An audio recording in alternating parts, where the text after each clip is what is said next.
ਸਤਿ ਸ਼੍ਰੀ ਅਕਾਲ। ਚੈਨਲ ਪੰਜਾਬੀ ਦੇਖ ਰਹੇ ਸਾਰੇ ਹੀ ਦਰਸ਼ਕਾਂ ਦਾ ਸਵਾਗਤ ਹੈ। ਮੈਂ ਹਰਪਿੰਦਰ ਕੌਰ ਤੇ ਹਾਜ਼ਰਾਂ ਲੈ ਕੇ ਦੇਸ਼ ਵਿਦੇਸ਼ ਅਤੇ ਪ੍ਰਵਾਸੀਆਂ ਨਾਲ ਜੁੜੀਆਂ ਕੁਝ ਖਾਸ ਖਬਰਾਂ।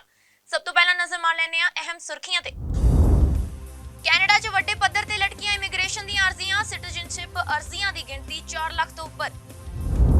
ਅਮਰੀਕਾ 'ਚ 1.15 ਕਰੋੜ ਨੌਕਰੀਆਂ ਨੂੰ ਕਿਰਤੀਆਂ ਦੀ ਉਡੀਕ। ਮਾਰਚ ਮਹੀਨੇ ਦੌਰਾਨ 45 ਲੱਖ ਕਾਮਿਆਂ ਨੇ ਛੱਡੀ ਨੌਕਰੀ। ਭਾਰਤੀਆਂ ਲਈ ਜੁਲਾਈ ਤੋਂ ਖੁੱਲ ਜਾਣਗੇ ਨਿਊਜ਼ੀਲੈਂਡ ਦੇ ਦਰਵਾਜ਼ੇ। ਇਮੀਗ੍ਰੇਸ਼ਨ ਨੀਤੀਆਂ ਵਿੱਚ ਸੋਧ ਮਗਰੋਂ ਵਰਕ ਵੀਜ਼ੇ ਮਿਲਦੇ ਹੋਏ ਸੌਖੇ। ਤੇ ਹੁਣ ਇਹਨਾਂ ਸਰਗਰਮੀਆਂ ਦਾ ਵਿਸਥਾਰ। ਭਾਵੇਂ ਕੈਨੇਡਾ ਸਰਕਾਰ ਵਿਦੇਸ਼ੀਆਂ ਲਈ ਬਿਹਤਰ ਇਮੀਗ੍ਰੇਸ਼ਨ ਅਤੇ ਸਥਾਈ ਨਾਗਰਿਕਤਾ ਪ੍ਰਦਾਨ ਕਰਨ ਦੇ ਦਾਅਵੇ ਕਰ ਰਹੀ ਹੈ, ਪਰ ਹਕੀਕਤ ਇਹ ਹੈ ਕਿ ਅਪ੍ਰਵਾਸੀਆਂ ਦੇ ਵਾਸਤੇ ਬੈਕਲੌਗ, ਥਕਾਵਟ ਭਰੀ ਪ੍ਰਕਿਰਿਆ, ਕਮਿਊਨੀਕੇਸ਼ਨ ਅਤੇ ਪਾਰਦਰਸ਼ਤਾ ਦੀ ਕਮੀ ਦੇ ਕਾਰਨ ਕੈਨੇਡਾ ਦੇ ਸੁਪਨੇ ਦੇਖਣ ਵਾਲਿਆਂ 'ਚ ਨਿਰਾਸ਼ਾ ਵੱਧ ਰਹੀ ਹੈ। Immigration news website CIC news ਵੱਲੋਂ ਪ੍ਰਕਾਸ਼ਿਤ ਇਮੀਗ੍ਰੇਸ਼ਨ, ਰਿਫਿਊਜੀ ਐਂਡ ਸਿਟੀਜ਼ਨਸ਼ਿਪ ਯਾਨੀ ਕਿ IRCC ਦੇ ਅੰਕੜੇ ਮੁਤਾਬਕ ਅਪ੍ਰੈਲ 'ਚ ਸਾਰੀਆਂ ਸ਼੍ਰੇਣੀਆਂ ਦਾ ਬੈਕਲੌਗ ਵੱਧ ਕੇ 20 ਲੱਖ ਤੋਂ ਜ਼ਿਆਦਾ ਹੋ ਗਿਆ, ਜਦੋਂ ਕਿ ਇਹ ਅੰਕੜਾ ਮਾਰਚ 'ਚ ਲਗਭਗ 18 ਲੱਖ ਸੀ। ਕੈਨੇਡਾ ਪਹੁੰਚਣ ਦੀ ਆਸ ਵਿੱਚ ਬੈਠੇ ਪ੍ਰਵਾਸੀਆਂ ਦੀ ਉਡੀਕ ਲੰਬੀ ਹੁੰਦੀ ਜਾ ਰਹੀ ਹੈ। ਜੀ ਹਾਂ, ਇਮੀਗ੍ਰੇਸ਼ਨ ਵਿਭਾਗ ਕੋਲ ਅਰਜ਼ੀਆਂ ਦਾ ਢੇਰ ਘਟਣ ਦੀ ਬਜਾਏ ਵਾਧਾ ਦਿਖਾਈ ਦੇ ਰਿਹਾ ਹੈ। ਇਸ ਦੇ ਨਾਲ ਹੀ ਬੀਤੀ 2 ਮਈ ਨੂੰ ਵਿਚਾਰ ਅਧੀਨ ਅਰਜ਼ੀਆਂ ਦੀ ਗਿਣਤੀ 21 ਲੱਖ ਤੋਂ ਵੀ ਟੱਪ ਗਈ ਹੈ। ਇਮੀਗ੍ਰੇਸ਼ਨ ਵਕੀਲਾਂ ਦੀ ਸ਼ਿਕਾਇਤ ਹੈ ਕਿ ਮਹਾਮਾਰੀ ਦੌਰਾਨ ਠੱਪ ਹੋਏ ਕੰਮ ਨੂੰ ਮੁੜ ਲੈ ਤੇ ਲਿਆਉਣ ਤੋਂ ਪਹਿਲਾਂ ਹੀ ਫੈਡਰਲ ਸਰਕਾਰ ਨੇ ਨਵੀਆਂ ਇਮੀਗ੍ਰੇਸ਼ਨ ਯੋਜਨਾਵਾਂ ਦਾ ਐਲਾਨ ਕਰ ਦਿੱਤਾ, ਜਿਸ ਨਾਲ ਤਾਣੀ ਹੋਰ ਉਲਝ ਗਈ ਹੈ। ਦੁਨੀਆ ਦੀ ਬਿਹਤਰੀਨ ਇਮੀਗ੍ਰੇਸ਼ਨ ਨੀਤੀਆਂ ਹੋਣ ਦੇ ਬਾਵਜੂਦ ਸਮੱਸਿਆ ਗੰਭੀਰ ਹੁੰਦੀ ਜਾ ਰਹੀ ਹੈ ਤੇ ਲੋਕ ਪਰੇਸ਼ਾਨੀਆਂ ਵਿੱਚ ਘਿਰਦੇ ਨਜ਼ਰ ਆ ਰਹੇ ਨੇ। ਇਮੀਗ੍ਰੇਸ਼ਨ ਵਕੀਲ ਸਟੀਫਨ ਗ੍ਰੀਨ ਨੇ ਦੱਸਿਆ ਕਿ ਇਕੱਲੇ ਇਟਬਾਕ ਦੇ ਇਮੀਗ੍ਰੇਸ਼ਨ ਸੈਂਟਰ ਵਿਖੇ 5000 PR ਕਾਰਡ ਵੰਡਣੇ ਬਾਕੀ ਨੇ। ਕੈਨੇਡੀਅਨ ਸਿਟੀਜ਼ਨਸ਼ਿਪ ਬਣਨ ਦੇ ਯੋਗ ਉਮੀਦਵਾਰਾਂ ਨੂੰ ਔਸਤਨ 27 ਮਹੀਨੇ ਦੀ ਉਡੀਕ ਕਰਨੀ ਪੈ ਰਹੀ ਹੈ। ਵਿੰਸਰ ਨਾਲ ਸੰਬੰਧਿਤ ਮੇਘਨਾ ਰਾਜ ਸ਼ੋਲੰਕੀ ਪਿਛਲੇ 3 ਸਾਲਾਂ ਤੋਂ ਆਪਣੀ ਪਤਨੀ ਦੀ PR ਦੀ ਅਰਜ਼ੀ ਦੇ ਨਿਪਟਾਰੇ ਦੀ ਉਡੀਕ ਕਰ ਰਹੇ ਨੇ ਤੇ ਹੁਣ ਤੱਕ ਸਫਲ ਨਹੀਂ ਹੋ ਸਕੇ। ਇਸੇ ਤਰ੍ਹਾਂ ਮਨਮੀਤ ਕੌਰ ਨੇ ਆਪਣੇ ਵਿਆਹ ਮਗਰੋਂ ਸਪਾਊਸ ਵੀਜ਼ਾ ਆਨਲਾਈਨ ਅਰਜ਼ੀ ਦਾਖਲ ਕੀਤੀ ਸੀ। ਬਰੈਂਪਟਨ ਵਿਖੇ ਰਹਿ ਰਹੀ ਮਨਮੀਤ ਕੌਰ ਨੇ ਸੋਚਿਆ ਕਿ ਆਨਲਾਈਨ ਤਰੀਕੇ ਨਾਲ ਕੰਮ ਛੇਤੀ ਹੋ ਜਾਵੇਗਾ, ਪਰ ਹੁਣ ਤੱਕ ਉਸ ਦੀ ਅਰਜ਼ੀ ਨੂੰ ਪ੍ਰਾਪਤ ਹੋਣ ਦੀ ਰਸੀਦ ਵੀ ਨਹੀਂ ਮਿਲ ਸਕੀ। ਦੱਸ ਦਈਏ ਕਿ ਅਪ੍ਰੈਲ ਮਹੀਨੇ ਦੌਰਾਨ ਇਮੀਗ੍ਰੇਸ਼ਨ ਵਿਭਾਗ ਕੋਲ ਵੱਖ-ਵੱਖ ਸ਼੍ਰੇਣੀਆਂ ਨਾਲ ਸੰਬੰਧਿਤ ਅਰਜ਼ੀਆਂ ਦੀ ਗਿਣਤੀ ਤਕਰੀਬਨ 1 ਲੱਖ ਵੱਧ ਗਈ ਹੈ। ਇਸ ਵੇਲੇ ਪਰਮਾਨੈਂਟ ਰੈਜ਼ੀਡੈਂਸੀ ਦੀ ਕਤਾਰ ਵਿੱਚ ਲੱਗੀਆਂ ਅਰਜ਼ੀਆਂ ਦੀ ਗਿਣਤੀ 5,30,000 ਹੋ ਗਈ ਹੈ, ਜਦਕਿ ਸਿਟੀਜ਼ਨਸ਼ਿਪ ਦੀਆਂ ਅਰਜ਼ੀਆਂ 4 ਲੱਖ ਤੋਂ ਉੱਪਰ ਦੱਸੀਆਂ ਜਾ ਰਹੀਆਂ ਨੇ। ਇਕਨੋਮੀ ਕਲਾਸ ਅਧੀਨ 2,37,000 ਅਰਜ਼ੀਆਂ ਵਿਚਾਰ ਅਧੀਨ ਨੇ, ਜਦਕਿ ਫੈਮਿਲੀ ਕਲਾਸ ਵਿੱਚ 1,07,000 ਅਰਜ਼ੀਆਂ ਦਾ ਬੈਕਲੌਗ ਖੜਾ ਹੈ, ਜੋ ਕਿ ਮਾਰਚ ਵਿੱਚ 1,03,000 ਦਰਜ ਕੀਤਾ ਗਿਆ ਸੀ। ਯੂਕਰੇਨ ਅਤੇ ਅਫਗਾਨਿਸਤਾਨ ਤੋਂ ਆ ਰਹੇ ਰਿਫਿਊਜੀਆਂ ਸਣੇ ਪ੍ਰੋਟੈਕਟਡ ਪਰਸਨਸ ਦੀਆਂ ਅਰਜ਼ੀਆਂ ਵੱਧ ਕੇ 1,50,000 ਤੋਂ ਵੀ ਵੱਧ ਹੋ ਚੁੱਕੀਆਂ ਨੇ। ਕਈ ਪ੍ਰਵਾਸੀਆਂ ਨੂੰ ਸਿਰਫ ਇਸ ਗੱਲ ਦਾ ਗੁੱਸਾ ਨਹੀਂ ਹੈ ਕਿ ਇਮੀਗ੍ਰੇਸ਼ਨ ਵਿਭਾਗ ਦੇ ਅਫਸਰ ਅਰਜ਼ੀਆਂ ਦੀ ਪ੍ਰੋਸੈਸਿੰਗ ਲਟਕਾ ਰਹੇ ਨੇ, ਬਲਕਿ ਇਸ ਗੱਲ ਤੋਂ ਵੀ ਪਰੇਸ਼ਾਨ ਨੇ ਕਿ ਮੌਜੂਦਾ ਸਟੇਟ ਬਾਰੇ ਕੋਈ ਜਾਣਕਾਰੀ ਨਹੀਂ ਦਿੱਤੀ ਜਾ ਰਹੀ। Bureau report. ਕਿਸੇ ਵੀ ਦੇਸ਼ ਲਈ ਬੇਰੁਜ਼ਗਾਰੀ ਸਭ ਤੋਂ ਵੱਡੀ ਚੁਣੌਤੀ ਹੁੰਦੀ ਹੈ। ਦੁਨੀਆ ਦੇ ਕਈ ਦੇਸ਼ ਇਸ ਤੋਂ ਉਲਟੀ ਚੁਣੌਤੀ ਦਾ ਸਾਹਮਣਾ ਕਰ ਰਹੇ ਨੇ। ਉੱਥੇ ਰੁਜ਼ਗਾਰ ਤਾਂ ਹੈ, ਪਰ ਕੰਮ ਕਰਨ ਵਾਲੇ ਲੋਕ ਨਹੀਂ ਮਿਲਦੇ। ਅਜਿਹੇ ਕੁਝ ਹੋ ਰਿਹਾ ਅਮਰੀਕਾ ਦੇ ਵਿੱਚ, ਜਿੱਥੇ ਕਰੋੜਾਂ ਦੇ ਅੰਕਾਂ 'ਚ ਨੌਕਰੀਆਂ ਨੂੰ ਕਿਰਤੀਆਂ ਦੀ ਉਡੀਕ ਹੈ। ਅਮਰੀਕਾ 'ਚ 1.15 ਕਰੋੜ ਨੌਕਰੀਆਂ ਲਈ ਰੁਜ਼ਗਾਰਦਾਤਾ ਨੂੰ ਕਾਮੇ ਨਹੀਂ ਮਿਲ ਰਹੇ, ਜਿਸ ਕਾਰਨ ਸਭ ਤੋਂ ਵੱਧ ਮਾਰ ਛੋਟੇ ਕਾਰੋਬਾਰੀਆਂ ਨੂੰ ਪੈ ਰਹੀ ਹੈ। ਸਰਕਾਰ ਵੱਲੋਂ ਜਾਰੀ ਅੰਕੜਿਆਂ ਮੁਤਾਬਕ ਮਾਰਚ ਮਹੀਨੇ ਦੌਰਾਨ 45 ਲੱਖ ਅਮਰੀਕੀ ਨੌਕਰੀ ਛੱਡ ਗਏ। ਇਸ ਦੇ ਪਿੱਛੇ ਕਾਰਨ ਯਕੀਨਨ ਇਹੀ ਕਾਰਨ ਰਿਹਾ ਹੋਵੇਗਾ ਕਿ ਉਹਨਾਂ ਨੂੰ ਕਿਤੇ ਹੋਰ ਬਿਹਤਰ ਤਨਖਾਹ ਵਾਲੀਆਂ ਨੌਕਰੀਆਂ ਮਿਲ ਗਈਆਂ ਹੋਣਗੀਆਂ। ਉੱਥੇ ਅਮਰੀਕਾ ਦੇ ਰੁਜ਼ਗਾਰ ਖੇਤਰ 'ਚ ਹਰ ਮਹੀਨੇ ਔਸਤਨ 5,40,000 ਨੌਕਰੀਆਂ ਪੈਦਾ ਹੋਈਆਂ, ਪਰ ਨੌਕਰੀਆਂ ਛੱਡਣ ਦੀ ਗਿਣਤੀ 'ਚ ਲਗਾਤਾਰ ਵਾਧਾ ਦਰਜ ਕੀਤਾ ਗਿਆ, ਜਿਸ ਨੇ ਹਾਲਾਤ ਮਾੜੇ ਬਣਾ ਦਿੱਤੇ। ਕਰੋਨਾ ਮਹਾਮਾਰੀ ਤੋਂ ਪਹਿਲਾਂ ਨੌਕਰੀ ਛੱਡਣ ਵਾਲਿਆਂ ਦੀ ਔਸਤ ਗਿਣਤੀ 18 ਲੱਖ ਪ੍ਰਤੀ ਮਹੀਨੇ ਦਰਜ ਕੀਤੀ ਗਈ, ਪਰ ਮਾਰਚ ਦੌਰਾਨ 45 ਲੱਖ ਦੇ ਅੰਕੜੇ ਨੇ ਸਾਰੇ ਰਿਕਾਰਡ ਤੋੜ ਦਿੱਤੇ। ਉੱਥੇ ਹੀ USA ਫੈਡਰਲ ਰਿਜ਼ਰਵ ਵੱਲੋਂ ਵਿਆਜ ਦਰਾਂ 'ਚ ਪਿਛਲੇ 22 ਸਾਲਾਂ ਦਾ ਸਭ ਤੋਂ ਜ਼ਿਆਦਾ ਵਾਧਾ ਦਰਜ ਕੀਤਾ ਗਿਆ। ਕੇਂਦਰੀ ਬੈਂਕ ਵੱਲੋਂ ਵਿਆਜ ਦਰਾਂ 'ਚ 0.5% ਵਾਧਾ ਕੀਤਾ ਗਿਆ, ਜਿਸ ਨਾਲ ਕਰਜ਼ੇ ਮਹਿੰਗੇ ਹੋ ਜਾਣਗੇ। ਵਿਆਜ ਦਰਾਂ ਵਿੱਚ ਵਾਧੇ ਨਾਲ ਖੁਰਾਕੀ ਵਸਤਾਂ, ਪੈਟਰੋਲੀਅਮ ਪਦਾਰਥਾਂ ਅਤੇ ਹੋਰ ਕੰਜ਼ਿਊਮਰ ਪ੍ਰੋਡਕਟ ਮਹਿੰਗੇ ਹੋ ਜਾਣਗੇ। ਲੋਕਾਂ ਦੇ ਖਰਚੇ ਕਰਨ ਦੀ ਸਮਰੱਥਾ ਪ੍ਰਭਾਵਿਤ ਹੋਵੇਗੀ ਅਤੇ ਆਰਥਿਕ ਵਿਕਾਸ ਦੀ ਰਫ਼ਤਾਰ ਮੱਠੀ ਪੈਣ ਦਾ ਖਦਸ਼ਾ ਜ਼ਾਹਿਰ ਕੀਤਾ ਗਿਆ ਹੈ। ਯੂਐਸਏ ਫੈਡਰਲ ਰਿਜ਼ਰਵ ਦੇ ਮੁਖੀ ਜੈਰਮ ਪਵਾਲ ਨੇ ਕਿਹਾ ਕਿ ਵਿਆਜ ਦਰਾਂ ਨੂੰ ਅਜਿਹੇ ਪੱਧਰ ਤੇ ਲਿਆਉਣ ਦਾ ਯਤਨ ਕੀਤਾ ਗਿਆ ਜਿਸ ਨਾਲ ਆਰਥਿਕਤਾ 'ਚ ਸਥਿਰਤਾ ਲਿਆਂਦੀ ਜਾ ਸਕੇ। ਅਧਿਕਾਰੀਆਂ ਮੁਤਾਬਕ ਸਥਿਰਤਾ ਦਾ ਟੀਚਾ 2.4% ਦੀ ਵਿਆਜ ਦਰ ਨਾਲ ਇਸ ਸਾਲ ਦੇ ਅਖੀਰ ਤੱਕ ਹਾਸਲ ਕੀਤਾ ਜਾ ਸਕਦਾ ਹੈ। Bureau report, channel Punjabi. America ਵਿੱਚ ਸਿੱਖਾਂ ਉੱਪਰ ਨਸਲੀ ਹਮਲੇ ਰੁਕਣ ਦਾ ਨਾਮ ਨਹੀਂ ਲੈ ਰਹੇ। ਇੱਕ ਹੋਰ ਤਾਜ਼ਾ ਮਾਮਲਾ ਨਿਊਯਾਰਕ ਤੋਂ ਸਾਹਮਣੇ ਆਇਆ ਹੈ। ਨਿਊਯਾਰਕ ਵਿੱਚ ਭਾਰਤੀ ਭਾਈਚਾਰੇ ਨੂੰ ਹਾਲ ਹੀ ਦੇ ਹਫ਼ਤਿਆਂ ਦੌਰਾਨ ਰਿਚਮੰਡ ਹਿੱਲ ਵਿੱਚ ਸਿੱਖਾਂ ਖਿਲਾਫ ਵਾਪਰੀਆਂ ਲੜੀਵਾਰ ਨਸਲੀ ਅਪਰਾਧ ਦੀਆਂ ਘਟਨਾਵਾਂ ਨੇ ਹਿਲਾ ਕੇ ਰੱਖ ਦਿੱਤਾ ਹੈ। ਇੱਕ ਗਵਾਂਢ ਜਿਸ ਨੂੰ ਛੋਟਾ ਪੰਜਾਬ ਵੀ ਕਿਹਾ ਜਾਂਦਾ ਹੈ, ਜੋ ਇੱਕ ਵੱਡੇ ਸਿੱਖ ਭਾਈਚਾਰੇ ਦਾ ਘਰ, ਅਤੇ ਇੱਥੇ ਇੱਕ ਹੋਰ ਮੰਦਭਾਗੀ ਘਟਨਾ ਵਾਪਰੀ ਹੈ। ਇੱਕ ਪਾਸੇ ਜਿੱਥੇ ਅਮਰੀਕਾ ਵਿੱਚ ਸਿੱਖਾਂ ਉੱਪਰ ਨਸਲੀ ਹਮਲੇ ਦੀਆਂ ਵਾਰਦਾਤਾਂ ਬਾਦਸੂਰਤ ਜਾਰੀ ਨੇ, ਪਰ ਤਾਜ਼ਾ ਘਟਨਾ ਦੌਰਾਨ ਬਜ਼ੁਰਗ ਸਿੱਖ ਨੇ ਹਮਲਾਵਰ ਨੂੰ ਜੱਫਾ ਪਾ ਲਿਆ ਤੇ ਉਸ ਕੋਲ ਪਿਸਤੌਲ ਹੋਣ ਦੇ ਬਾਵਜੂਦ ਡਟ ਕੇ ਮੁਕਾਬਲਾ ਕੀਤਾ ਹੈ। 63 ਸਾਲ ਦੇ ਕੁਲਦੀਪ ਸਿੰਘ ਨਿਊਯਾਰਕ ਦੇ ਰਿਚਮੰਡ ਹਿੱਲ ਇਲਾਕੇ ਵਿੱਚ ਸਵੇਰ ਦੀ ਸੈਰ ਕਰ ਰਹੇ ਸਨ ਜਦੋਂ ਸਾਈਕਲ ਸਵਾਰ ਇੱਕ ਸ਼ਖਸ ਉਹਨਾਂ ਕੋਲ ਆਇਆ ਤੇ ਪਿਸਤੌਲ ਦਿਖਾ ਕੇ ਜੇਬ ਖਾਲੀ ਕਰਨ ਲਈ ਆਖਿਆ, ਪਰ ਕੁਲਦੀਪ ਸਿੰਘ ਨੂੰ ਇਹ ਸਭ ਮਨਜ਼ੂਰ ਨਹੀਂ ਸੀ।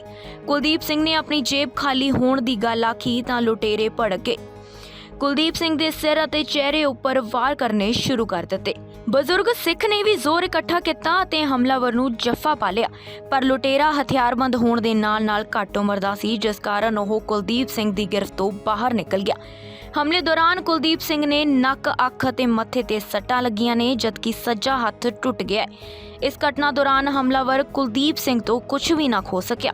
ਉਧਰ ਨਿਊਯਾਰਕ ਪੁਲਿਸ ਵੱਲੋਂ ਮਾਮਲੇ ਦੀ ਪੜਤਾਲ ਸ਼ੁਰੂ ਕਰਦਿਆਂ ਹਮਲਾਵਰ ਦੀ ਭਾਲ ਕੀਤੀ ਜਾ ਰਹੀ ਹੈ। ਫਿਲਹਾਲ ਇਸ ਘਟਨਾ ਨੂੰ ਨਸਲੀ ਨਫ਼ਰਤ ਤੋਂ ਪ੍ਰੇਰਿਤ ਕਰਾਰ ਨਹੀਂ ਦਿੱਤਾ ਗਿਆ, ਪਰ ਸਿੱਖ ਜਥੇਬੰਦੀਆਂ ਹੁਣ ਕ੍ਰਾਈਮ ਤੇ ਨਜ਼ਰੀਏ ਦੇ ਮਾਮਲੇ ਦੀ ਪੜਤਾਲ ਮੰਗ ਰਹੀਆਂ ਨੇ। ਨਿਊਯਾਰਕ ਦੇ ਰਿਚਮੰਡ ਹਿੱਲ ਇਲਾਕੇ ਵਿੱਚ ਪਿਛਲੇ 2 ਮਹੀਨਿਆਂ ਦੌਰਾਨ ਸਿੱਖਾਂ ਉੱਪਰ ਹਮਲੇ ਦੀ ਇਹ ਚੌਥੀ ਵਾਰਦਾਤ ਹੈ। ਬੀਤੀ 4 ਅਪ੍ਰੈਲ ਨੂੰ 70 ਸਾਲਾ ਨਿਰਮਲ ਸਿੰਘ ਨੂੰ ਉਸਦੀ ਦਸਤਾਰ ਕਾਰਨ ਨਿਸ਼ਾਨਾ ਬਣਾਇਆ ਗਿਆ ਜਦੋਂ ਉਹ ਗੁਰਦੁਆਰਾ ਸਾਹਿਬ ਮੱਥਾ ਟੇਕਣ ਜਾ ਰਹੇ ਸਨ। ਨਿਰਮਲ ਸਿੰਘ ਦਾ ਨੱਕ ਲਹੂ ਲੁਹਾਨ ਹੋ ਗਿਆ ਅਤੇ ਉਹਨਾਂ ਨੂੰ ਜਮਾਇਕ ਹਸਪਤਾਲ ਲਿਜਾਇਆ ਗਿਆ। ਹਸਪਤਾਲ ਤੋਂ ਛੁੱਟੀ ਮਿਲਦਿਆਂ ਉਹ ਪੰਜਾਬ ਪਰਤ ਗਏ। ਇਸ ਵਾਰਦਾਤ ਨੂੰ ਕੁਝ ਦਿਨ ਹੀ ਲੰਘੇ ਸਨ ਕਿ 12 ਅਪ੍ਰੈਲ ਨੂੰ 2 ਸਿੱਖਾਂ ਉੱਪਰ ਹਮਲੇ ਦੀ ਖਬਰ ਸਾਹਮਣੇ ਆਈ। ਦੋਹਾਂ ਨੂੰ ਬਿਲਕੁਲ ਉਸੇ ਜਗ੍ਹਾ ਤੇ ਨਿਸ਼ਾਨਾ ਬਣਾਇਆ ਗਿਆ ਜਿੱਥੇ ਨਿਰਮਲ ਸਿੰਘ ਉੱਪਰ ਹਮਲਾ ਹੋਇਆ ਸੀ। ਦੋਹਾਂ ਮਾਮਲਿਆਂ ਵਿੱਚ ਸਿੱਖਾਂ ਤੋਂ ਕੋਈ ਚੀਜ਼ਾਂ ਖੋਈਆਂ ਨਹੀਂ ਗਈਆਂ ਅਤੇ ਸਿਰਫ ਦਸਤਾਰ ਸਜਾਉਣਾ ਕਾਰਨ ਹਮਲਾ ਹੋਇਆ। 2 ਸਿੱਖਾਂ ਉੱਪਰ ਹਮਲਾ ਕਰਨ ਵਾਲੇ ਨਿਊਯਾਰਕ ਪੁਲਿਸ ਨੇ ਬਾਅਦ ਵਿੱਚ ਗ੍ਰਿਫਤਾਰ ਕਰ ਲਏ ਨੇ। ਨਿਊਯਾਰਕ ਸੂਬਾ ਅਸੈਂਬਲੀ ਦੀ ਮੈਂਬਰ ਜੈਨੀਫਰ ਰਾਜਕੁਮਾਰ ਦੱਸ ਚੁੱਕੇ ਨੇ ਕਿ ਪਿਛਲੇ ਕੁਝ ਵਰ੍ਹਿਆਂ ਦੌਰਾਨ ਸਿੱਖਾਂ ਉੱਪਰ ਨਸਲੀ ਹਮਲੇ ਦੀਆਂ ਵਾਰਦਾਤਾਂ 'ਚ 200% ਵਾਧਾ ਦਰਜ ਹੋਇਆ। Bureau report. ਬਰੈਂਪਟਨ ਸ਼ਹਿਰ ਵਿੱਚ ਵਸੇ ਮੁਸਲਿਮ ਭਾਈਚਾਰੇ ਲਈ ਮਾਣ ਵਾਲੀ ਗੱਲ ਹੈ, ਜਿੱਥੇ ਕੈਨੇਡਾ ਦੇ ਬਰੈਂਪਟਨ ਵਿੱਚ ਇੱਕ ਸਟਰੀਟ ਦਾ ਨਾਮ ਬਦਲ ਕੇ ਮਸਜਿਦ ਡਰਾਈਵ ਰੱਖਿਆ ਗਿਆ। ਬਰੈਂਪਟਨ ਸ਼ਹਿਰ ਵਿੱਚ ਇੱਕ ਸਟਰੀਟ ਦਾ ਨਾਮ ਬਦਲ ਕੇ ਮਸਜਿਦ ਡਰਾਈਵ ਰੱਖਿਆ ਗਿਆ ਹੈ। ਇਸ ਸਟਰੀਟ ਉੱਪਰ ਜਮੇਤੁਲ ਅੰਸਾਰ ਨਾਮੀ ਮਸਜਿਦ ਸਥਿਤ ਹੈ। ਇਸ ਸਟਰੀਟ ਦਾ ਪਹਿਲਾ ਨਾਮ ਸੈਲਵਿੰਡ ਡਰਾਈਵ ਸੀ ਅਤੇ ਇਸ ਸਟਰੀਟ ਦੇ ਨਾਮ ਤਬਦੀਲੀ ਮੌਕੇ ਕਰਵਾਏ ਗਏ ਇੱਕ ਸਮਾਗਮ ਵਿੱਚ ਭਾਈਚਾਰੇ ਦੇ ਲੋਕਾਂ ਨੇ ਸ਼ਿਰਕਤ ਕੀਤੀ ਹੈ। ਇਸ ਬਾਬਤ ਲੰਘੇ ਸਾਲ ਪੰਜਾਬੀ ਮੁੱਲ ਦੇ ਕੌਂਸਲਰ ਗੁਰਪ੍ਰੀਤ ਸਿੰਘ ਢਿੱਲੋਂ ਵੱਲੋਂ ਇੱਕ ਮੋਸ਼ਨ ਲਿਆਂਦਾ ਗਿਆ ਸੀ ਜੋ ਕਿ ਸਰਬਸੰਮਤੀ ਨਾਲ ਪਾਸ ਹੋ ਗਿਆ ਸੀ। ਇਸ ਸੰਬੰਧੀ ਵਧੇਰੇ ਜਾਣਕਾਰੀ ਦਿੰਦੇ ਹੋਏ ਕੌਂਸਲਰ ਗੁਰਪ੍ਰੀਤ ਸਿੰਘ ਢਿੱਲੋਂ ਨੇ ਦੱਸਿਆ ਕਿ ਉਹਨਾਂ ਵੱਲੋਂ ਇਸ ਤੋਂ ਪਹਿਲਾਂ ਇੱਕ ਸਟਰੀਟ ਦਾ ਨਾਮ ਗੁਰੂ ਨਾਨਕ ਸਟਰੀਟ ਰੱਖਣ ਦਾ ਪ੍ਰਸਤਾਵ ਲਿਆਂਦਾ ਗਿਆ ਸੀ ਜੋ ਕਿ ਪਾਸ ਵੀ ਹੋ ਚੁੱਕਿਆ ਹੈ। ਗੁਰਪ੍ਰੀਤ ਢਿੱਲੋਂ ਨੇ ਆਖਿਆ ਕਿ ਗੁਰੂ ਨਾਨਕ ਸਟਰੀਟ ਤੋਂ ਬਾਅਦ ਅਸੀਂ ਸ਼ਹਿਰ ਵਿੱਚ ਸੈਲਵਨ ਡਰਾਈਵ ਦੇ ਨਾਮ ਬਦਲ ਕੇ ਮਸਜਿਦ ਡਰਾਈਵ ਰੱਖਣ ਦਾ ਸੋਚਿਆ।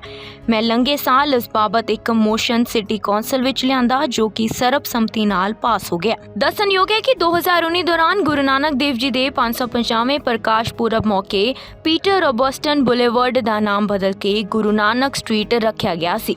ਗੁਰਪ੍ਰੀਤ ਢਿੱਲੋਂ ਨੇ ਦੱਸਿਆ ਕਿ ਇਸ ਉੱਪਰ ਨਿਗਣੀ ਰਾਸ਼ੀ ਖਰਚ ਹੋਈ ਹੈ ਅਤੇ ਉਹਨਾਂ ਵੱਲੋਂ ਗੂਗਲ ਨੂੰ ਵੀ ਇਸ ਬਾਬਤ ਸੂਚਿਤ ਕਰ ਦਿੱਤਾ ਗਿਆ। ਜ਼ਿਕਰਯੋਗ ਹੈ ਕਿ ਕੈਨੇਡਾ ਵਿੱਚ ਕਿਸੇ ਭਾਈਚਾਰੇ ਜਾਂ ਵਿਅਕਤੀ ਦੇ ਸਨਮਾਨ ਵਿੱਚ ਸਟਰੀਟ ਦਾ ਨਾਮ ਬਦਲਣਾ ਪ੍ਰਚਲਿਤ ਹੈ। ਕੁਝ ਸਮਾਂ ਪਹਿਲਾਂ ਵਿਨੀਪੈਗ ਸ਼ਹਿਰ ਦੀ ਇੱਕ ਸਟਰੀਟ ਦਾ ਨਾਮ ਡਾਕਟਰ ਗੁਲਜ਼ਾਰ ਚੀਮਾ ਦੇ ਨਾਮ ਤੇ ਚੀਮਾ ਡਰਾਈਵ ਰੱਖਿਆ ਗਿਆ ਸੀ। ਡਾਕਟਰ ਗੁਲਜ਼ਾਰ ਚੀਮਾ ਭਾਰਤ 'ਚ ਜਨਮੇ ਸਨ ਅਤੇ ਕੈਨੇਡਾ 'ਚ ਪ੍ਰਵਾਸ ਕਰਕੇ MLA ਬਣੇ ਪਹਿਲੇ ਭਾਰਤੀ ਸਨ। ਨਿਊਜ਼ੀਲੈਂਡ ਸਰਕਾਰ ਜੁਲਾਈ ਤੋਂ ਕਿਰਤੀਆਂ ਲਈ ਦਰਵਾਜ਼ੇ ਖੋਲ੍ਹਣ ਦਾ ਐਲਾਨ ਕਰ ਦਿੱਤਾ ਹੈ ਅਤੇ 56 ਪ੍ਰਮੁੱਖ ਕਿਰਤੀਆਂ ਨਾਲ ਸੰਬੰਧਿਤ ਕਾਮੇ ਵਰਕ ਵੀਜ਼ਾ ਤੇ ਮੁਲਕ ਵਿੱਚ ਦਾਖਲ ਹੋ ਸਕਣਗੇ। ਇਸ ਦੇ ਨਾਲ ਹੀ ਭਾਰਤੀ ਸੈਲਾਨੀ ਵੀ 31 ਜੁਲਾਈ ਤੋਂ ਵਿਜ਼ਿਟਰ ਵੀਜ਼ਾ ਤੇ ਨਿਊਜ਼ੀਲੈਂਡ ਜਾ ਸਕਣਗੇ। ਦੁਨੀਆ ਵਿੱਚ ਸਭ ਤੋਂ ਸਖਤ ਕੋਰੋਨਾ ਬੰਦਿਸ਼ਾਂ ਲਾਗੂ ਕਰਨ ਵਾਲੇ ਨਿਊਜ਼ੀਲੈਂਡ ਨੇ 2 ਸਾਲ ਪਹਿਲਾਂ ਕਿਸੇ ਵੀ ਸ਼ਖਸ ਦੇ ਮੁਲਕ ਵਿੱਚ ਦਾਖਲ ਹੋਣ ਤੇ ਰੋਕ ਲਗਾ ਦਿੱਤੀ ਸੀ। ਇਸ ਮਗਰੋਂ ਪੜਾਅਵਾਰ ਤਰੀਕੇ ਨਾਲ ਬੰਦਿਸ਼ਾਂ ਘਟਾਉਣ ਦਾ ਸਿਲਸਿਲਾ ਸ਼ੁਰੂ ਕੀਤਾ ਗਿਆ। ਸਰਕਾਰ ਦੀ ਸਖਤੀ ਸਦਕਾ ਹੀ ਨਿਊਜ਼ੀਲੈਂਡ ਵਿੱਚ ਕੋਰੋਨਾ ਕਾਰਨ ਹੋਈਆਂ ਮੌਤਾਂ ਦੀ ਗਿਣਤੀ ਕਿਸੇ ਵੀ ਵਿਕਸਿਤ ਮੁਲਕ ਤੋਂ ਘਟ ਰਹੀ ਹੈ। ਨਿਊਜ਼ੀਲੈਂਡ ਸਰਕਾਰ ਨੇ ਸਭ ਤੋਂ ਪਹਿਲਾਂ ਆਸਟ੍ਰੇਲੀਅਨ ਲੋਕਾਂ ਨੂੰ ਆਉਣ ਦੀ ਇਜਾਜ਼ਤ ਦਿੱਤੀ ਅਤੇ ਫਿਰ ਅਮਰੀਕਾ, ਕੈਨੇਡਾ ਤੇ ਯੂਕੇ ਸਣੇ 50 ਮੁਲਕਾਂ ਦੇ ਲੋਕਾਂ ਨੂੰ ਸੈਰ ਸਪਾਟੇ ਵਾਸਤੇ ਆਉਣ ਦੀ ਖੁੱਲ੍ਹ ਦਿੱਤੀ ਹੈ। ਇਸ ਤੋਂ ਬਾਅਦ ਹੁਣ ਨਵੀਂ ਅਪਡੇਟ ਵਿੱਚ ਭਾਰਤ, ਚੀਨ ਅਤੇ ਹੋਰ ਮੁਲਕਾਂ ਦੇ ਲੋਕਾਂ ਨੂੰ 31 ਜੁਲਾਈ ਤੋਂ ਵਿਜ਼ਿਟਰ ਵੀਜ਼ਾ ਤੇ ਨਿਊਜ਼ੀਲੈਂਡ ਜਾ ਸਕਣਗੇ। ਸਰਕਾਰ ਨੇ ਕਿਹਾ ਹੈ ਕਿ ਜੁਲਾਈ ਦੇ ਅੰਤ ਤੱਕ ਦੇਸ਼ ਵਿੱਚ ਕਾਲੇ ਹਾਲਾਤ ਮਹਾਮਾਰੀ ਤੋਂ ਪਹਿਲਾਂ ਵਰਗੇ ਕਰ ਦਿੱਤੇ ਜਾਣਗੇ।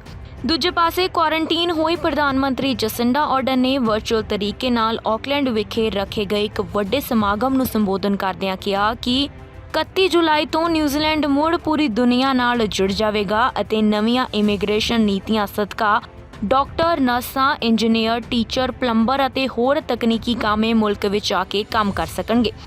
ਕਿਰਤੀਆਂ ਦੀ ਕਿੱਲਤ ਦੂਰ ਕਰਨ ਲਈ ਨਵੀਆਂ ਇਮੀਗ੍ਰੇਸ਼ਨ ਨੀਤੀਆਂ ਦਾ ਖਰੜਾ ਤਿਆਰ ਕੀਤਾ ਗਿਆ ਹੈ ਤਾਂ ਕਿ ਆਉਣ ਵਾਲੇ ਸਮੇਂ ਦੌਰਾਨ ਮੁਲਕ ਨੂੰ ਤਰੱਕੀ ਦੇ ਰਾਹ ਤੇ ਅੱਗੇ ਵਧਾਇਆ ਜਾ ਸਕੇ। Today, I can announce that New Zealand fully reopens to the world by July 31, completing our reconnecting work 2 months ahead of schedule. ਇੱਥੇ ਦੱਸਣਯੋਗ ਹੈ ਕਿ ਮਹਾਮਾਰੀ ਸ਼ੁਰੂ ਹੋਣ ਤੋਂ ਪਹਿਲਾਂ 30 ਲੱਖ ਸੈਲਾਨੀ ਹਰ ਸਾਲ ਨਿਊਜ਼ੀਲੈਂਡ ਪਹੁੰਚਦੇ ਸਨ ਅਤੇ ਮੁਲਕ ਦੇ GDP 'ਚ 5% ਯੋਗਦਾਨ ਪੈਂਦਾ ਸੀ। ਨਿਊਜ਼ੀਲੈਂਡ ਦੇ ਕਾਰੋਬਾਰਾਂ ਅਤੇ ਸੈਰ ਸਪਾਟੇ ਨਾਲ ਸੰਬੰਧਿਤ ਨੁਮਾਇੰਦਿਆਂ ਵੱਲੋਂ ਤਾਜ਼ਾ ਐਲਾਨ ਦਾ ਜ਼ੋਰਦਾਰ ਸਵਾਗਤ ਕੀਤਾ ਜਾ ਰਿਹਾ ਹੈ। Bureau report. ਆਵਾਜਾਈ ਬੰਦਿਸ਼ਾਂ ਵਿੱਚ ਢਿੱਲਦਾ ਅਸਰ ਕੈਨੇਡਾ ਆਉਣ ਵਾਲੇ ਮੁਸਾਫਰਾਂ ਦੀ ਗਿਣਤੀ ਤੇ ਸਾਫ਼ ਦੇਖਿਆ ਜਾ ਸਕਦਾ ਹੈ। ਕੈਨੇਡਾ ਬਾਰਡਰ ਸਰਵਿਸ ਏਜੰਸੀ ਨੇ ਇਸ ਸੰਬੰਧੀ ਤਾਜ਼ਾ ਅੰਕੜੇ ਸਾਂਝੇ ਕੀਤੇ ਨੇ। ਭਾਵੇਂ ਕਿ ਮਹਾਮਾਰੀ ਤੋਂ ਪਹਿਲਾਂ ਵਾਲੇ ਅੰਕੜਿਆਂ ਦੇ ਬਰਾਬਰ ਪਹੁੰਚਣਾ ਹਾਲੇ ਬਾਕੀ ਹੈ, ਪਰ ਬਾਰਡਰ ਖੁੱਲਣ ਮਗਰੋਂ ਆਪਣੇ ਸੁਪਨਿਆਂ ਦੇ ਮੁਲਕ ਪੁੱਜਣ ਵਾਲੇ ਪ੍ਰਵਾਸੀਆਂ ਦੀ ਗਿਣਤੀ ਵਿੱਚ ਰਿਕਾਰਡ ਵਾਧਾ ਦੇਖਣ ਨੂੰ ਮਿਲਿਆ। ਆਵਾਜਾਈ ਬੰਦਿਸ਼ਾਂ ਵਿੱਚ ਢਿੱਲ ਮਗਰੋਂ ਕੈਨੇਡਾ ਆਉਣ ਵਾਲੇ ਮੁਸਾਫਰਾਂ ਦੀ ਗਿਣਤੀ ਵਿੱਚ 17 ਗੁਣਾ ਵਾਧਾ ਹੋਇਆ ਹੈ। ਕੈਨੇਡਾ ਬਾਰਡਰ ਸਰਵਿਸ ਏਜੰਸੀ ਦੇ ਅੰਕੜਿਆਂ ਮੁਤਾਬਕ 25 ਅਪ੍ਰੈਲ ਤੋਂ 1 ਮਈ ਦੌਰਾਨ 4.59 ਲੱਖ ਤੋਂ ਵੱਧ ਮੁਸਾਫਰ ਕੈਨੇਡਾ ਦੇ ਹਵਾਈ ਅੱਡਿਆਂ ਤੇ ਪਹੁੰਚੇ, ਜਦਕਿ ਪਿਛਲੇ ਸਾਲ ਇਸ ਸਮੇਂ ਦੌਰਾਨ 26,866 ਮੁਸਾਫਰ ਕੈਨੇਡਾ ਵਿੱਚ ਦਾਖਲ ਹੋਏ ਸਨ। ਕਮਰਸ਼ੀਅਲ ਏਅਰ ਟ੍ਰੈਫਿਕ ਭਾਵੇਂ ਤੇਜ਼ੀ ਨਾਲ ਵਧ ਰਿਹਾ ਹੈ, ਪਰ ਮਹਾਮਾਰੀ ਤੋਂ ਪਹਿਲਾਂ ਵਾਲੇ ਅੰਕੜਿਆਂ ਦੇ ਬਰਾਬਰ ਪਹੁੰਚਣਾ ਹਾਲੇ ਬਾਕੀ ਹੈ। ਜਦੋਂ 2019 ਵਿੱਚ 25 ਅਪ੍ਰੈਲ ਤੋਂ 1 ਮਈ ਦੌਰਾਨ 6.87 ਲੱਖ ਤੋਂ ਵੱਧ ਮੁਸਾਫਰ ਹਵਾਈ ਜਹਾਜ਼ ਰਾਹੀਂ ਕੈਨੇਡਾ ਪੁੱਜੇ ਸਨ। ਸਿਰਫ ਹਵਾਈ ਮੁਸਾਫਰਾਂ ਦੀ ਗਿਣਤੀ ਨਹੀਂ ਵਧ ਰਹੀ, ਬਲਕਿ ਜ਼ਮੀਨੀ ਰਸਤੇ ਕੈਨੇਡਾ ਆਉਣ ਵਾਲਿਆਂ ਦਾ ਅੰਕੜਾ ਵੀ ਉੱਪਰ ਵੱਲ ਜਾ ਰਿਹਾ ਹੈ। 25 ਅਪ੍ਰੈਲ ਤੋਂ 1 ਮਈ ਦੌਰਾਨ 4.51 ਲੱਖ ਮੁਸਾਫਰ ਅਮਰੀਕਾ ਤੋਂ ਕੈਨੇਡਾ ਵਿੱਚ ਦਾਖਲ ਹੋਏ, ਜਦਕਿ 2021 ਵਿੱਚ ਇਹ ਅੰਕੜਾ ਸਿਰਫ 85,400 ਦਰਜ ਕੀਤਾ ਗਿਆ ਸੀ। 2020 ਦਾ ਜ਼ਿਕਰ ਕੀਤਾ ਜਾਵੇ ਤਾਂ ਹਵਾਈ ਮੁਸਾਫਰਾਂ ਦੀ ਗਿਣਤੀ ਸਿਰਫ 12,610 ਦਰਜ ਕੀਤੀ ਗਈ, ਜਦਕਿ ਜ਼ਮੀਨੀ ਰਸਤੇ ਆਉਣ ਵਾਲਿਆਂ ਦਾ ਅੰਕੜਾ 40,727 ਦਰਜ ਕੀਤਾ ਗਿਆ ਸੀ। ਕੈਨੇਡਾ ਪਹੁੰਚਣ ਵਾਲੇ ਹਵਾਈ ਮੁਸਾਫਰਾਂ ਦਾ ਜ਼ਿਕਰ ਕੀਤਾ ਜਾਵੇ ਤਾਂ ਇਹਨਾਂ ਵਿੱਚੋਂ 3.30 ਲੱਖ ਕੈਨੇਡੀਅਨ ਸਿਟੀਜ਼ਨ, ਜਦਕਿ 1.29 ਲੱਖ ਮੁਸਾਫਰਾਂ ਦੀ ਸ਼ਨਾਖਤ ਵਿਦੇਸ਼ੀ ਨਾਗਰਿਕਾਂ ਵਜੋਂ ਕੀਤੀ ਗਈ ਹੈ। ਇੱਥੇ ਦੱਸਣਾ ਬਣਦ ਹੈ ਕਿ ਕੈਨੇਡਾ ਸਰਕਾਰ ਵੱਲੋਂ 28 ਫਰਵਰੀ ਨੂੰ ਆਵਾਜਾਈ ਬੰਦਿਸ਼ਾਂ ਵਿੱਚ ਢਿੱਲ ਮਗਰੋਂ 1 ਅਪ੍ਰੈਲ ਤੋਂ ਫੁੱਲੀ ਵੈਕਸੀਨੇਟਡ ਲੋਕਾਂ ਵਾਸਤੇ ਕੋਰੋਨਾ ਟੈਸਟ ਦੀ ਨੈਗੇਟਿਵ ਰਿਪੋਰਟ ਦੀ ਸ਼ਰਤ ਖਤਮ ਕਰ ਦਿੱਤੀ ਗਈ ਹੈ। ਇਸ ਮਗਰੋਂ ਇੱਕ ਕਦਮ ਅੱਗੇ ਵਧਾਉਂਦਿਆਂ 5 ਸਾਲ ਤੋਂ 11 ਸਾਲ ਦੇ ਅਨਵੈਕਸੀਨੇਟਡ ਜਾਂ ਇੱਕ ਟੀਕਾ ਲਵਾ ਚੁੱਕੇ ਬੱਚਿਆਂ ਨੂੰ ਟੈਸਟ ਤੋਂ ਛੋਟ ਦਿੱਤੀ ਗਈ, ਜਿਨ੍ਹਾਂ ਦੇ ਮਾਪੇ ਫੁੱਲੀ ਵੈਕਸੀਨੇਟਡ ਹੋਣਗੇ। ਜਨਤਕ ਪਾਰਕਾਂ ਵਿੱਚ ਸ਼ਰਾਬ ਪੀਣ ਦੀ ਆਸ ਰੱਖਣ ਵਾਲੇ ਟੋਰਾਂਟੋ ਵਾਸੀਆਂ ਨੂੰ 1 ਸਾਲ ਹੋਰ ਉਡੀਕ ਕਰਨੀ ਪਵੇਗੀ। ਟੋਰਾਂਟੋ ਸਿਟੀ ਕੌਂਸਲ ਦੇ ਮੇਅਰ ਜੌਨ ਟੋਰੀ ਦੁਆਰਾ ਪਾਰਕਾਂ ਵਿੱਚ ਆਊਟਡੋਰ ਡਰਿੰਕਿੰਗ ਤੇ ਪਾਬੰਦੀ ਹਟਾਉਣ ਲਈ ਘੱਟੋ-ਘੱਟ ਅਗਲੇ ਸਾਲ ਤੱਕ ਦੇਰੀ ਕਰਨ ਦੇ ਪ੍ਰਸਤਾਵ ਦੇ ਹੱਕ ਵਿੱਚ ਵੋਟ ਦਿੱਤੀ ਗਈ ਹੈ। ਵਿਕਟੋਰੀਆ ਡੇ ਲੌਂਗ ਵੀਕਐਂਡ ਤੱਕ ਟੋਰਾਂਟੋ ਵਾਸੀਆਂ ਨੂੰ ਕਾਨੂੰਨੀ ਤੌਰ ਉੱਤੇ ਪਾਰਕਾਂ ਵਿੱਚ ਬੀਅਰ ਅਤੇ ਵਾਈਨ ਆਦਿ ਪੀਣ ਲਈ ਹੋਰ ਇੰਤਜ਼ਾਰ ਕਰਨਾ ਪਵੇਗਾ। ਸਿਟੀ ਕੌਂਸਲ ਵੱਲੋਂ ਇਸ ਮਤੇ ਤੇ ਹੋਈ ਬਹਿਸ ਤੋਂ ਬਾਅਦ ਪਾਰਕਾਂ ਵਿੱਚ ਆਊਟਡੋਰ ਡਰਿੰਕਿੰਗ ਤੇ ਪਾਬੰਦੀ ਹਟਾਉਣ ਲਈ ਘੱਟੋ-ਘੱਟ ਅਗਲੇ ਸਾਲ ਤੱਕ ਦੇਰੀ ਕਰਨ ਦੇ ਪ੍ਰਸਤਾਵ ਦੇ ਹੱਕ ਵਿੱਚ ਵੋਟ ਕਰ ਦਿੱਤੀ ਗਈ ਹੈ। ਇਹ ਵੋਟ ਇੱਕ ਮਿਡ ਟਾਊਨ ਸਿਟੀ ਕੌਂਸਲਰ ਦੁਆਰਾ ਇੱਕ ਮਤਾ ਪੇਸ਼ ਕਰਨ ਤੋਂ ਬਾਅਦ ਆਈ ਹੈ, ਜਿਸ ਵਿੱਚ ਅਗਲੇ ਹਫ਼ਤੇ ਦੇ ਅੰਤ ਵਿੱਚ ਸ਼ਹਿਰ ਦੇ ਪਾਰਕਾਂ 'ਚ ਸ਼ਰਾਬ ਪੀਣ ਦੀ ਆਗਿਆ ਦੇਣ ਲਈ ਇੱਕ ਪਾਇਲਟ ਪ੍ਰੋਜੈਕਟ ਦੀ ਮੰਗ ਕੀਤੀ ਗਈ ਸੀ। ਇਹ ਮੋਸ਼ਨ ਖਾਸ ਤੌਰ ਤੇ ਪਾਰਕਾਂ, ਜੰਗਲਾਤ ਅਤੇ ਮਨੋਰੰਜਨ ਨੂੰ ਇੱਕ ਰਿਪੋਰਟ ਲਿਆਉਣ ਲਈ ਨਿਰਦੇਸ਼ਿਤ ਕਰਦਾ ਹੈ, ਜਿਸ ਵਿੱਚ ਕਮਿਊਨਿਟੀ ਸਲਾਹ ਮਸ਼ਵਰੇ, ਸੁਰੱਖਿਆ ਵਿਚਾਰਾਂ ਅਤੇ ਇਸ ਤਰ੍ਹਾਂ ਦੇ ਪ੍ਰੋਗਰਾਮ ਦੇ ਨਾਲ ਹੋਰ ਅਧਿਕਾਰਕ ਖੇਤਰ ਨੂੰ ਸਿੱਖਿਆ ਦੇ ਨਤੀਜਿਆਂ ਦੇ ਆਧਾਰ ਤੇ ਪਾਰਕਾਂ ਵਿੱਚ ਐਲਕੋਹਲ ਦੀ ਖਪਤ ਦੀ ਇਜਾਜ਼ਤ ਦੇਣ ਦੇ ਵਿਕਲਪ ਸ਼ਾਮਲ ਹੋਣਗੇ। ਸ਼ਹਿਰ ਦੇ ਸਟਾਫ ਤੋਂ ਉਮੀਦ ਕੀਤੀ ਜਾਂਦੀ ਹੈ ਕਿ ਉਹ 2023 ਦੀ ਦੂਜੀ ਤਿਮਾਹੀ ਤੱਕ ਆਰਥਿਕ ਅਤੇ ਭਾਈਚਾਰਕ ਵਿਕਾਸ ਕਮੇਟੀ ਨੂੰ ਰਿਪੋਰਟ ਸੌਂਪ ਦੇਣਗੇ।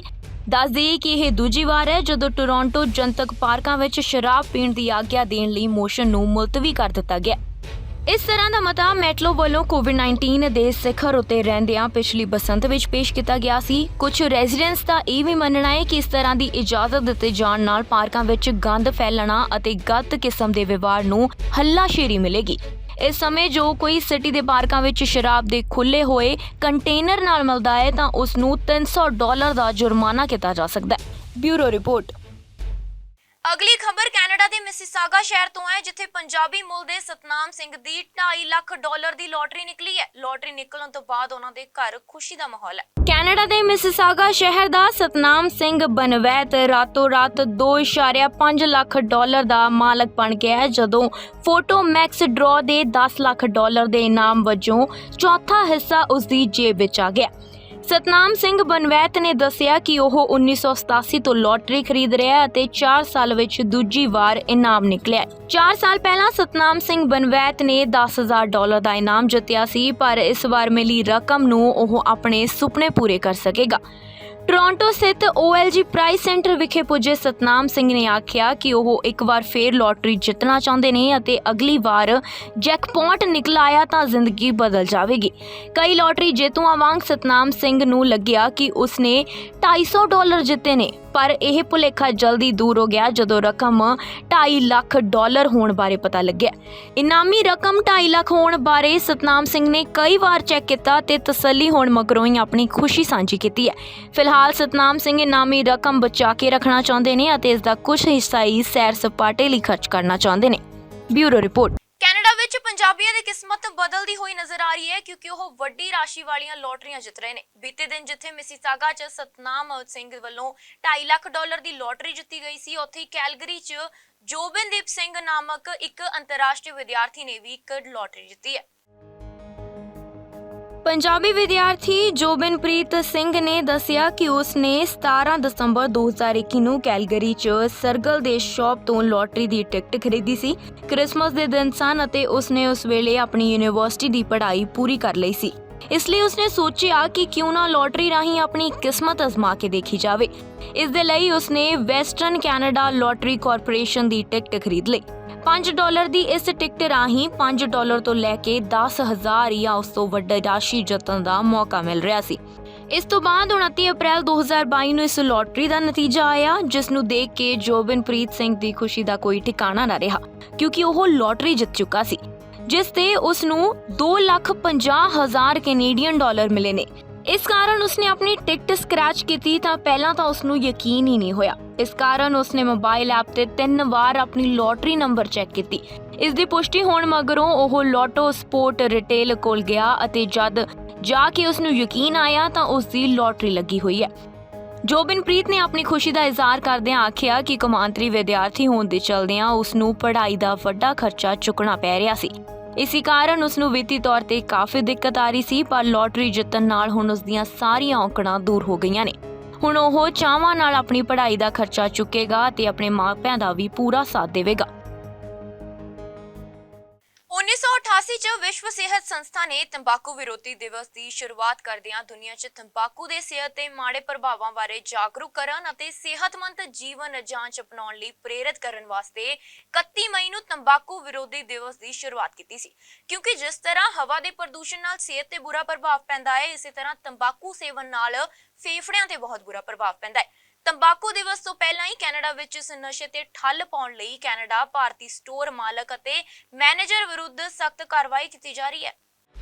ਕੈਨੇਡਾ ਦੇ ਕੈਲਗਰੀ ਸ਼ਹਿਰ 'ਚ ਕਨਵੀਨੀਅੰਸ ਸਟੋਰ ਚਲਾ ਰਹੇ ਸੁਧਾਰਕ ਟੰਡਨ ਅਤੇ ਨੂਪਰ ਵਿਸ਼ਿਸ਼ਟ ਵਿਰੁੱਧ ਨਾਬਾਲਗਾਂ ਨੂੰ ਤੰਬਾਕੂ ਉਪਾਦਨ ਵੇਚਣ ਅਤੇ 25 ਸਾਲ ਤੋਂ ਘੱਟ ਉਮਰ ਵਾਲਿਆਂ ਦੀ ਸ਼ਨਾਖਤ ਨਾ ਮੰਗਣ ਸਣੇ ਕਈ ਦੋਸ਼ ਆਇਦ ਕੀਤੇ ਗਏ ਨੇ।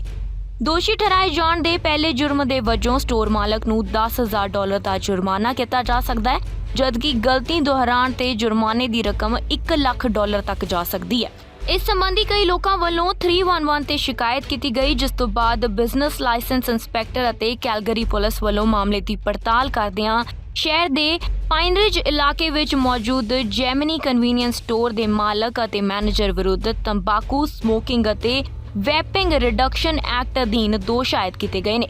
ਇਸ ਸੰਬੰਧੀ ਜਾਣਕਾਰੀ ਦਿੰਦਿਆਂ ਕੈਲਗਰੀ ਦੇ chief business licence inspector Michael ਨੇ ਦੱਸਿਆ ਕਿ 311 ਤੇ ਕਾਲ ਕਰਕੇ ਜਾਣਕਾਰੀ ਦੇਣ ਵਾਲਿਆਂ ਦੇ ਅਸੀਂ ਬਹੁਤ ਸ਼ੁਕਰਗੁਜ਼ਾਰ ਹਾਂ ਅਤੇ ਉਮੀਦ ਕਰਦੇ ਹਾਂ ਕਿ ਉਹਨਾਂ ਹੋਰਨਾਂ ਨੂੰ ਵੀ ਗੈਰ ਕਾਨੂੰਨੀ ਸਰਗਰਮੀਆਂ ਵਿਰੁੱਧ ਸ਼ਿਕਾਇਤ ਕਰਨ ਲਈ ਉਤਸ਼ਾਹਿਤ ਕਰਨਗੇ। ਇਸ ਸੰਬੰਧੀ ਜਾਣਕਾਰੀ ਦਿੰਦਿਆਂ ਕੈਲਗਰੀ ਦੇ chief business licence inspector Michael ਨੇ ਆਖਿਆ ਕਿ 311 ਤੇ ਕਾਲ ਕਰਕੇ ਜਾਣਕਾਰੀ ਦੇਣ ਵਾਲਿਆਂ ਦੇ ਅਸੀਂ ਸ਼ੁਕਰਗੁਜ਼ਾਰ ਹਾਂ। ਅਸੀਂ ਉਮੀਦ ਕਰਦੇ ਹਾਂ ਕਿ ਉਹ ਹੋਰਨਾਂ ਨੂੰ ਵੀ ਗੈਰ ਕਾਨੂੰਨੀ ਸਰਗਰਮੀਆਂ ਵਿਰੁੱਧ ਸ਼ਿਕਾਇਤ ਕਰਨ ਦੀ ਉਤਸ਼ਾਹਿਤ ਕਰਨਗੇ। ਉਹਨਾਂ ਆਖਿਆ ਕਿ ਨੌਜਵਾਨਾਂ ਦੀ ਸਿਹਤ ਸੁਰੱਖਿਆ ਯਕੀਨੀ ਬਣਾਉਣਾ ਬਹੁਤ ਜ਼ਰੂਰੀ ਹੈ ਤੇ ਇਸ ਸੰਬੰਧੀ ਸਖਤ ਸ਼ਰਤਾਂ ਲਾਗੂ ਕੀਤੀਆਂ ਗਈਆਂ ਨੇ। ਦੂਜੀ ओर ਪ੍ਰਸ਼ਾਸਨਿਕ ਅਧਿਕਾਰੀਆਂ ਨੇ ਆਖਿਆ ਕਿ ਦੋਸ਼ ਬੇहद ਗੰਭੀਰ ਸਾਬਤ ਹੋਏ ਤਾਂ ਜੈਮਨੀ ਕਨਵੀਨੀਅੰਸ ਸਟੋਰ ਦੇ ਲਾਇਸੈਂਸ ਬਾਰੇ ਵੀ ਪੁਨਰ ਵਿਚਾਰ ਕੀਤਾ ਜਾ ਸਕਦਾ ਹੈ। Bureau report. ਅੱਜ ਦੇ ਇਸ ਬੁਲਟਨ 'ਚ ਬਸ ਇੰਨਾ ਹੀ। ਨਵੀਆਂ ਤੇ ਤਾਜ਼ਾ ਖਬਰਾਂ ਲੈ ਕੇ ਫਿਰ ਤੋਂ ਹਾਜ਼ਰ ਹੋਵਾਂਗੇ। ਹੁਣ ਮੈਨੂੰ ਯਾਨੀ ਦੁਪਿੰਦਰ ਕੌਰ ਨੂੰ ਦਿਓ ਇਜਾਜ਼ਤ। ਧੰਨਵਾਦ।